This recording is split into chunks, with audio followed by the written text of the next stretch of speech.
Terminamos um ano, né? Um ano um pouco difícil. Estamos começando mais um ano, 2022.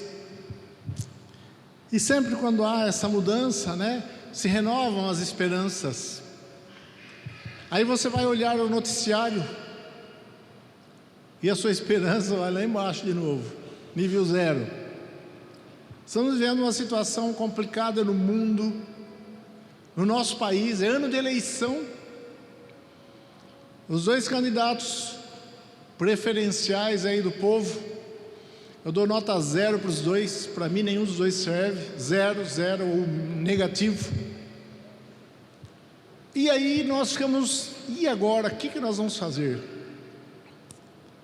Tem a inflação subindo cada vez mais, dólar subindo, as previsões da economia para esse ano lá embaixo, e tudo negativo, tudo complicado, uma situação difícil no mundo, a pandemia, né? Os países que já estavam quase com nenhum caso, voltando tudo novamente e batendo recorde de casos do coronavírus.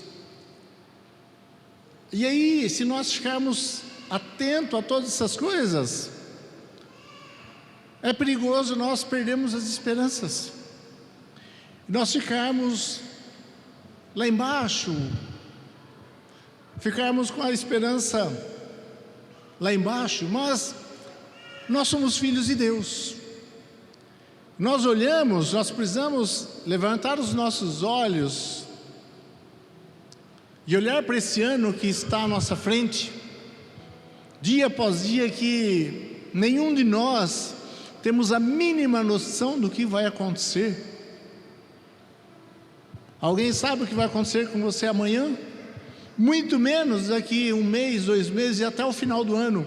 Muitas coisas nós viveremos até dezembro, final de dezembro de 2022, muitas coisas. E nós não sabemos o que, e muito menos temos o controle sobre. O controle não está em nossas mãos. E as expectativas do mundo são todas negativas.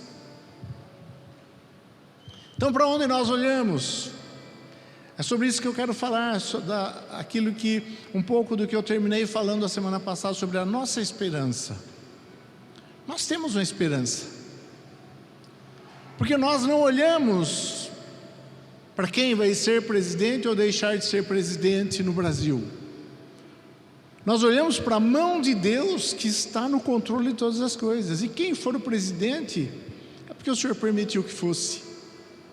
Não adianta ficar brigando, os esquerdistas com os de extrema direita, os crentes brigando, porque aquele, não. Isso não adianta, porque vai estar lá aquele que o Senhor permitir, porque todas as coisas estão nas mãos do nosso Deus. Agora, não sei se eu vou ser responsável, né? Também por colocar alguém lá.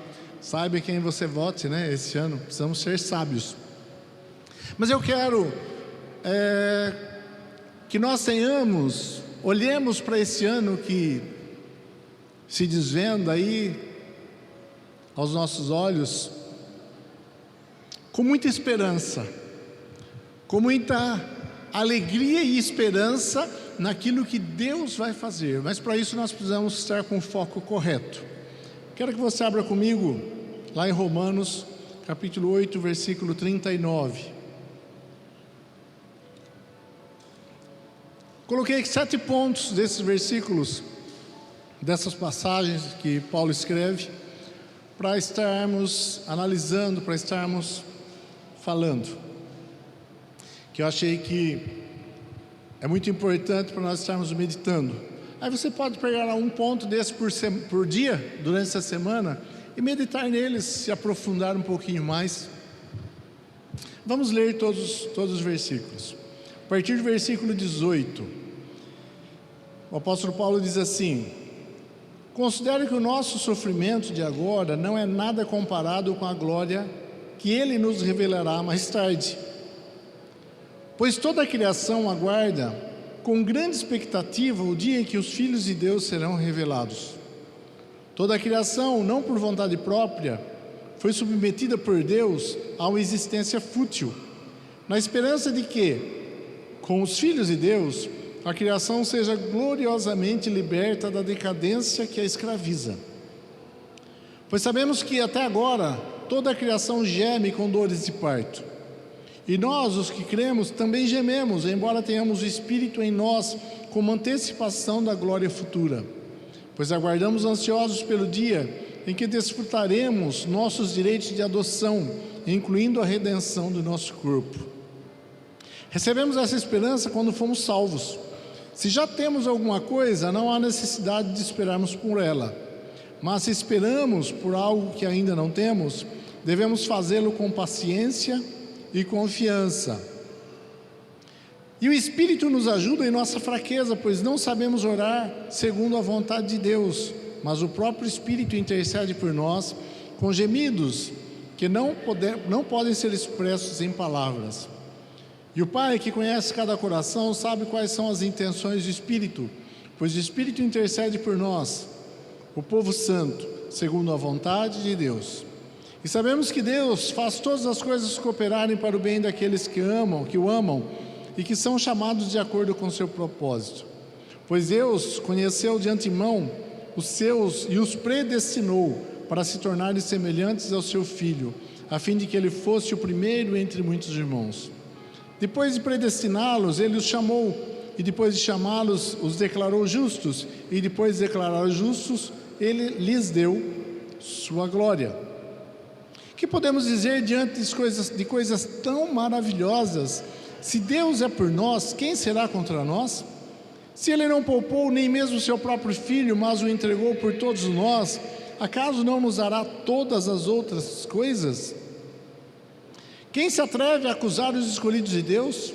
Ninguém, pois o próprio Deus os declara justos diante dele. Quem nos condenará então? Ninguém, pois Cristo Jesus morreu e ressuscitou, está sentado no lugar de honra, à direita de Deus, intercedendo por nós. O que nos separará do amor de Cristo? Serão aflições, ou calamidades, perseguições, ou fome, miséria, perigo ou ameaça de morte?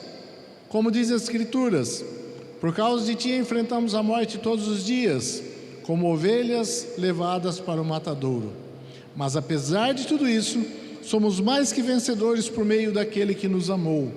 E sou convencido de que nem morte, nem vida, nem anjos, nem demônios, nem o que existe hoje, nem o que virá no futuro, nem poderes, nem altura, nem profundidade, nada em toda a criação jamais poderá nos separar do amor de Deus, revelado em Cristo Jesus, nosso Senhor. Nessa epístola, o apóstolo Paulo, ele faz um grande resumo profundo, na verdade, do Evangelho de Jesus. Se você ler Romanos, você vai ver o apóstolo Paulo explicando o Evangelho, resumindo o Evangelho, explicando e aprofundando até coisas maravilhosas e profundas. Eu gosto muito de Romanos. E aqui ele está nos falando da nossa salvação pela fé, da nossa justificação e da segurança que nós temos em Deus. No mundo que está na situação que eu estava dizendo há pouco, onde nós podemos ter segurança, onde nós podemos conseguir paz, onde nós vamos ancorar a nossa alma para não vivermos ansiosos e ficarmos doentes. A ansiedade é a doença do século. Os seres humanos estão cada vez mais precisando de psicólogos, terapeutas, porque a sociedade, a situação em que nós vivemos, a forma que nós estamos vivendo, ela nos leva a isso, e até mesmo os crentes, nós não estamos ilesos nessa correria, muitas vezes nós precisamos de um psicólogo, de um psicanalista, porque a sociedade está nos levando a isso, e nós precisamos tomar muito cuidado com o que nós pensamos. Se nós não tomarmos cuidado, querido, nós começamos a ir na corrente do mundo, começamos a viver como o mundo e focar nas coisas daqui. Esse é um grande risco, um grande perigo para nós. E o apóstolo Paulo está dizendo assim: considero que o nosso sofrimento de agora não pode ser comparado com a glória que nós viveremos no futuro. Está difícil hoje? Pode talvez ficar até mais difícil. E vai ficar mais difícil. A grande tribulação, por exemplo, que eu creio que nós, igreja, vamos passar por ela. Queridos, vão ser momentos difíceis, mas que nós, como igreja, vamos vencer. Ninguém vai passar fome nem necessidade, porque somos a igreja de Cristo.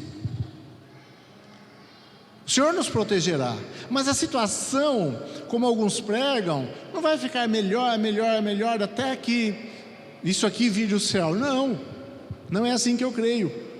E ele está dizendo, esses sofrimentos que nós vivemos agora, não pode ser comparado. Então nós temos que olhar para onde? Para a glória futura, para aquilo que nos aguarda. Não somos daqui, não pertencemos a esse mundo, somos filhos de Deus. Então sempre olhar, está difícil, pode talvez ficar mais difícil, pode, mas nós vamos focar nas nossas dificuldades, mesmo que, querido, esteja dando tudo certo na sua vida. Você tem um bom emprego, tem um bom salário, tem uma família maravilhosa, abençoada. Eu posso dizer isso, mas existe algo dentro de nós que não está em paz, porque nós não somos daqui, não é a nossa terra, não é a nossa casa. Há um sofrimento constante na nossa luta, na nossa briga entre a carne e o espírito, e nós não queremos estar nessa condição. Mas esse sofrimento não pode ser comparado. Então ele está dizendo, não olhe para o sofrimento de agora, porque vocês estão destinados para a glória. Aí ele nos diz, pois toda a criação aguarda com grande expectativa o dia em que os filhos de Deus vão ser revelados, se revelarem. E diz também, nós também aguardamos com grande expectativa esse maravilhoso dia. Aí eu pergunto, qual é a expectativa da igreja hoje para esse grande e maravilhoso dia? Se falar para o mundo que Jesus está voltando e que o mundo vai acabar, todo mundo fica tremendo de medo. Qualquer notícia que aparece de um grande asteroide que está vindo em direção à Terra, morre tudo de medo. Qualquer coisa do tipo. E nós, você, eu, qual a nossa expectativa em relação à volta de Jesus?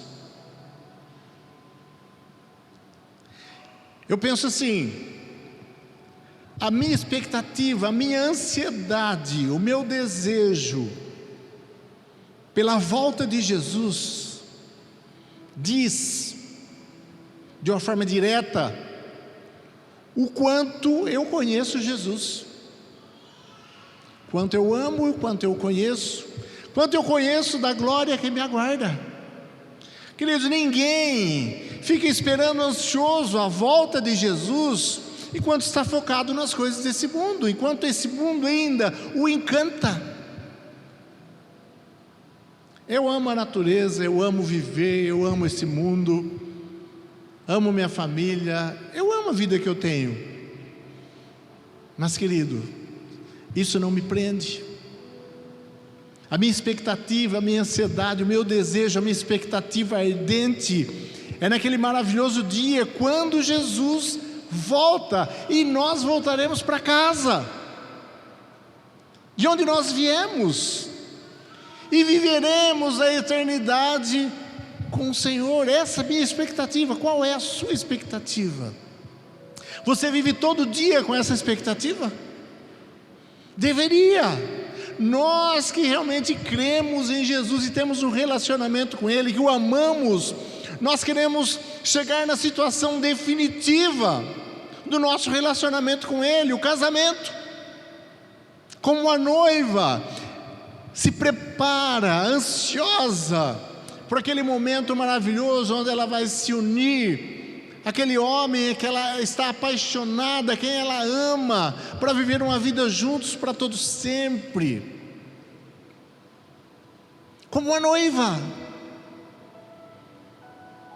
Como nós estamos vivendo como noiva do Cordeiro, nos preparando, nos purificando e ansioso pelo dia do casamento? Ou estamos vivendo dia a dia, resolvendo um problema aqui, focado nos problemas, as dificuldades? Como nós estamos vivendo como igreja de Cristo? Somos a noiva do Cordeiro. Então essa expectativa, queridos, ela precisa existir em nós. E ele fala no versículo 23: e nós os que cremos também gememos. Quem crê e quem tem esse relacionamento com o Senhor, ele geme, a sua alma geme, seu espírito geme de desejo de ser revelado como filho de Deus, a nossa situação e condição definitiva como filhos de Deus. Nós não somos daqui, queridos. Eu não sou daqui, você não é daqui, não pertencemos a esse mundo, estamos de passagem. A própria natureza espera ansiosa a revelação dos filhos de Deus, e muitos filhos de Deus não estão esperando nada, vai empurrando a vida com a barriga. Mas nós precisamos dessa expectativa, e até com gemidos, desejar ardentemente a volta do Senhor e esse dia glorioso. Não com medo, mas com alegria, aquele momento. E essa é a nossa esperança. Por isso que nós podemos viver com esperança. Essa é a nossa maravilhosa esperança. Nós somos chamados para viver isso. E ele diz: aquele que já tem alguma coisa, ele não precisa esperar por ela.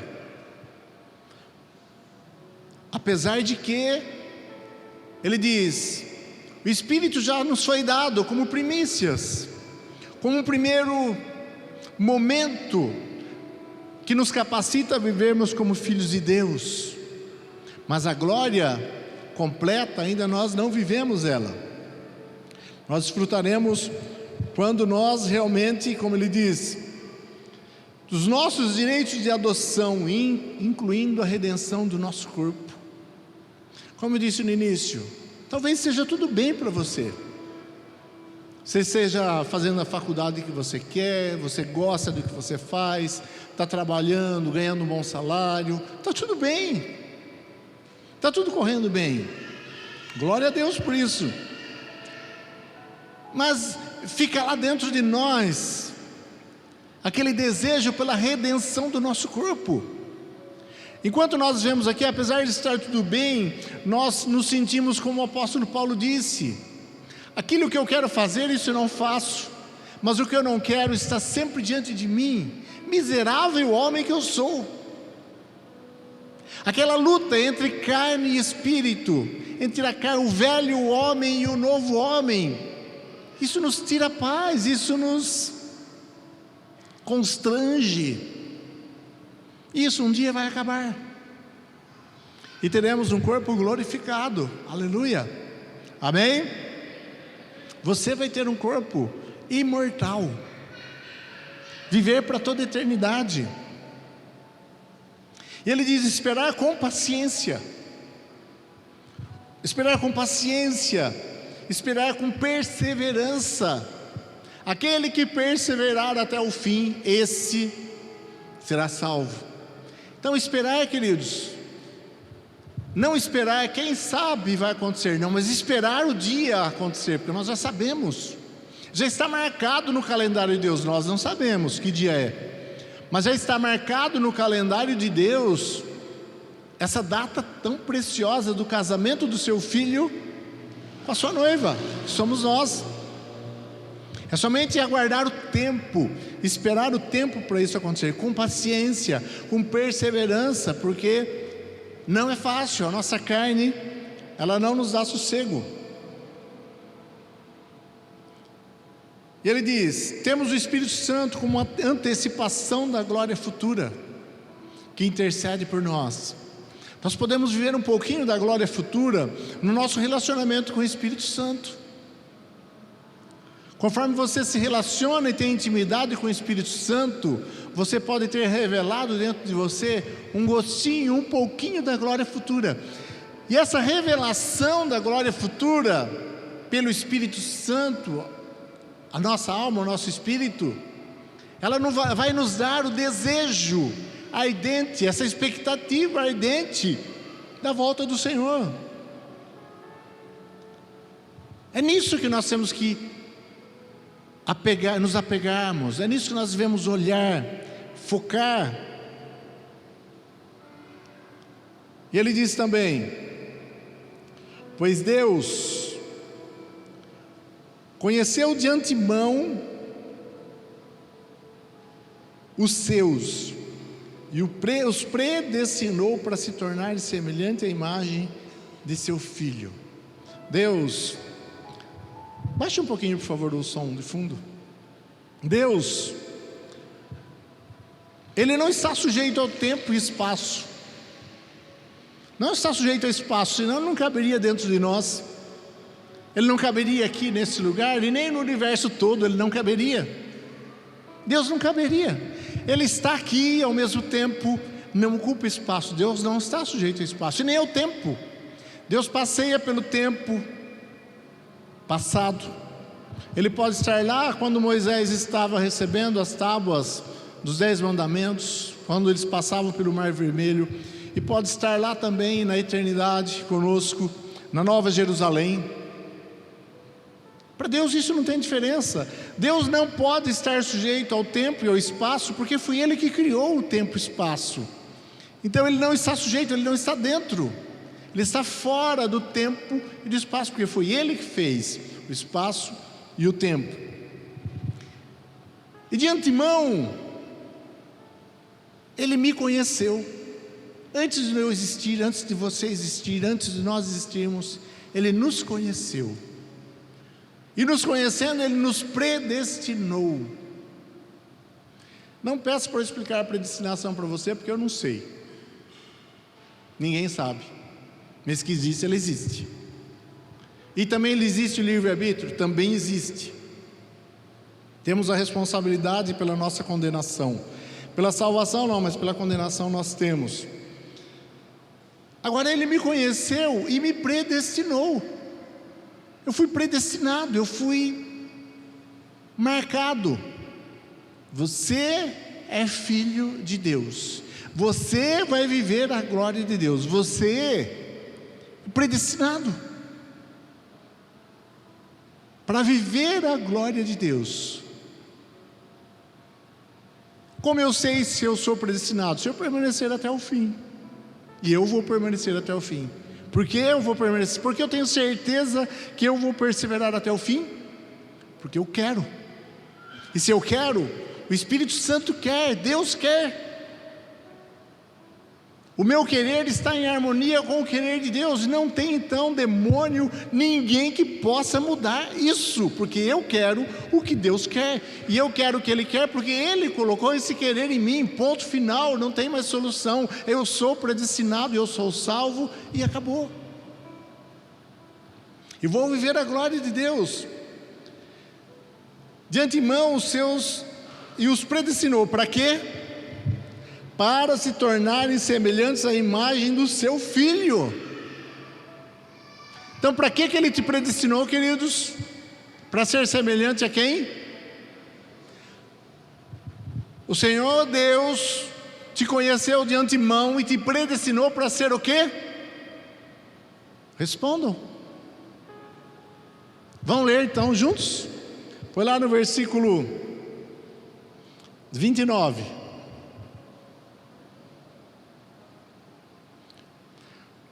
Vamos ler juntos? Pois Deus conheceu de antemão e os predestinou para se tornarem semelhantes à imagem do seu Filho, a fim de que Ele fosse o primeiro entre muitos irmãos. Vocês leram nada. Pelo amor de Deus, igreja, vamos lá. Pois Deus...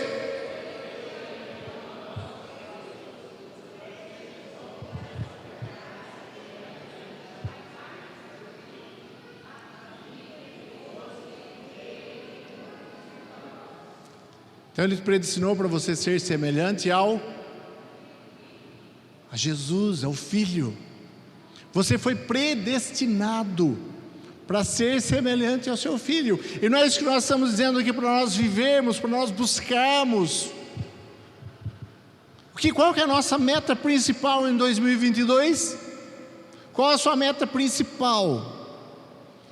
Fazer de tudo para se tornar mais um pouquinho semelhante a Jesus. Você tem que chegar lá no final de 22 e olhar para trás. Eu estou um pouco mais parecido com Jesus. Nos meus atos, na maneira como eu vivo, como eu falo, como eu sirvo, em tudo. Ou não somos cristãos, coisa nenhuma. Estamos aqui gastando tempo à toa, perdendo tempo. Se não é essa a nossa meta principal, nos tornarmos semelhantes ao Senhor Jesus em toda a nossa vida, para que então Ele gastou seu tempo para Jesus morrer na cruz?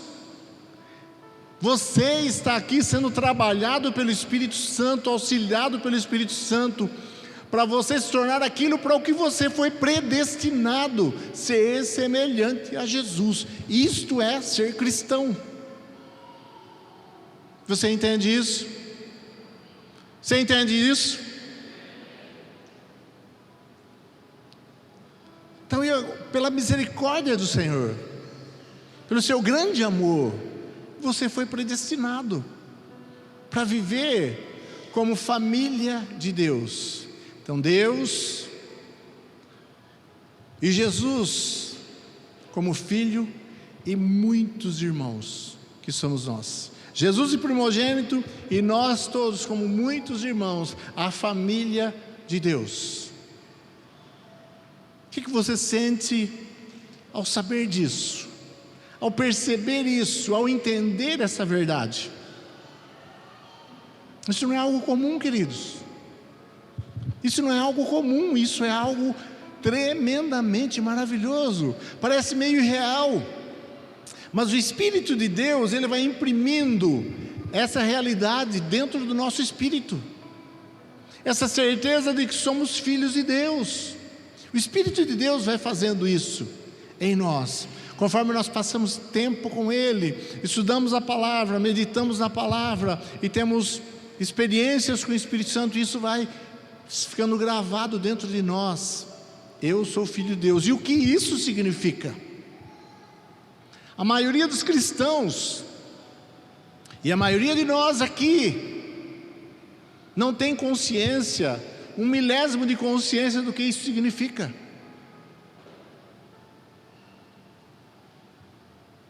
Não tem. Mas nós precisamos buscar isso no Espírito. Ou nós não viveremos como igreja que o Senhor quer que nós vivamos. Ou nós focamos, queridos, e nos parecermos com Jesus nesse relacionamento com o Espírito Santo, ou isso não vai ficar como uma realidade dentro de nós, e nós não vamos desejar ardentemente que Jesus venha, e que nós vamos viver na glória. Vamos ficar focados nas coisinhas fúteis aqui dessa terra. Aí ele diz assim: o que podemos dizer diante de coisas tão maravilhosas? Aí eu pergunto para você, de acordo com a revelação que você tem dentro de você sobre essas coisas tão maravilhosas, o que você tem a dizer? O que eu tenho a dizer diante dessas coisas tão maravilhosas? O que nós temos a dizer, queridos? Olha,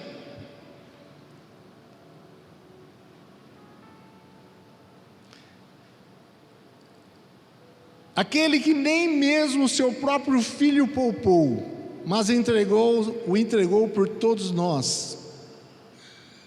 O que nós temos a dizer diante de coisas tão grandes? Coloque-se em pé, por favor. O que nós temos a dizer? nós temos a dizer? O que eu tenho a dizer? O que nós, como Igreja de Cristo, temos a dizer a Deus diante de coisas tão maravilhosas? Aí eu quero que você diga a Deus,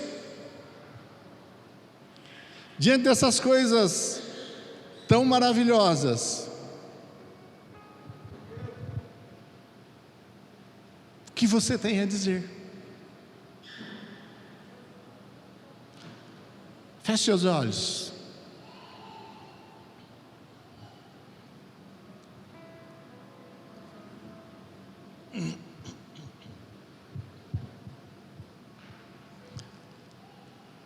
Fale com o Espírito Santo.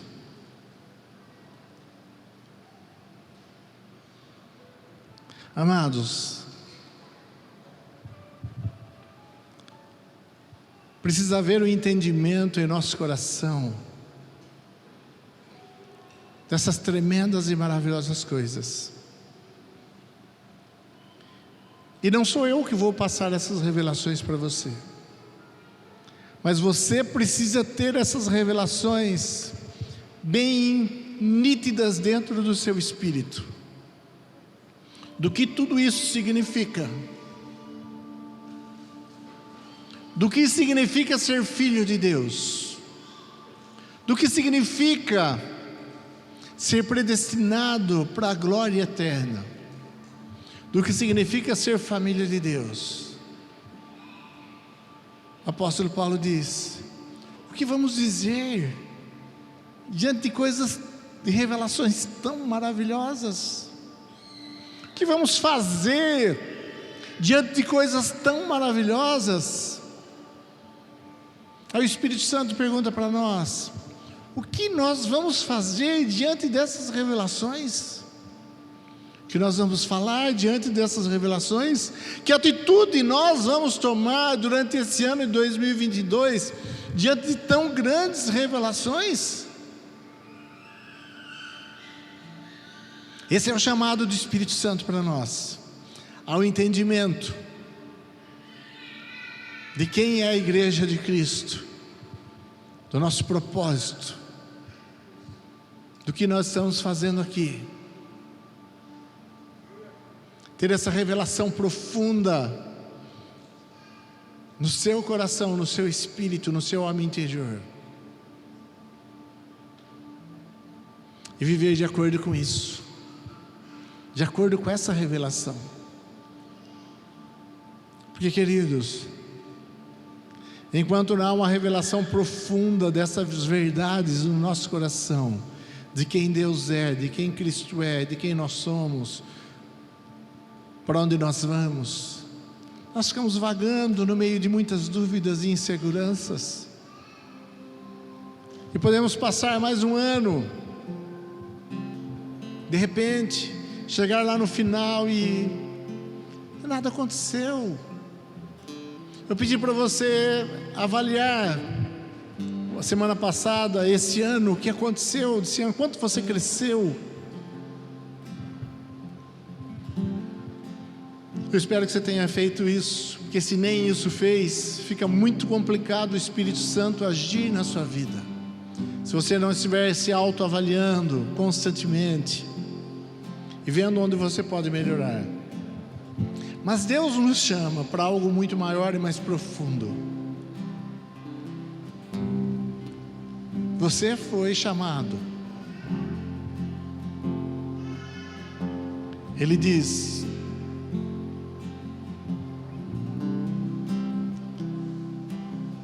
pois Deus conheceu de antemão e os predestinou para se tornarem semelhantes à imagem de seu Filho, a fim de que fosse primeiro entre muitos irmãos. Depois de predestiná-los, Ele os chamou. Depois de chamá-los, os declarou justos. E depois de declarados justos, lhes deu a glória. O que diremos diante de todas essas coisas?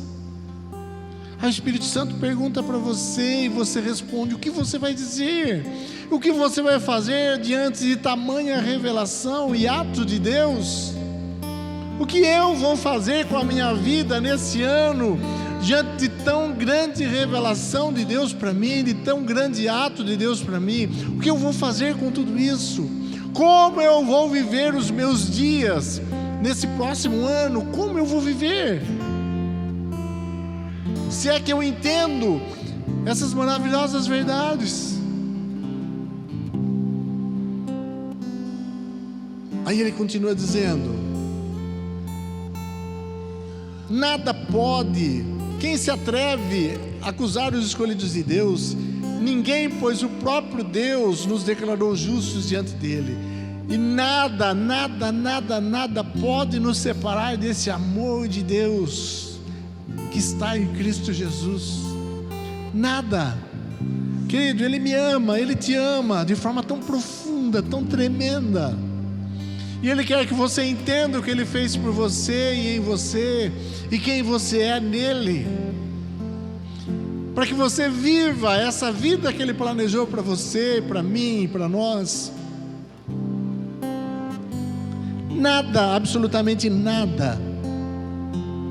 Estou convencido de que nem morte, nem vida, nem anjos, nem demônios, nem o que existe hoje, nem o que virá no futuro, nem poderes, nem altura, nem profundidade, nada em toda a criação jamais poderá nos separar do amor de Deus revelado em Cristo Jesus, nosso Senhor. Nada.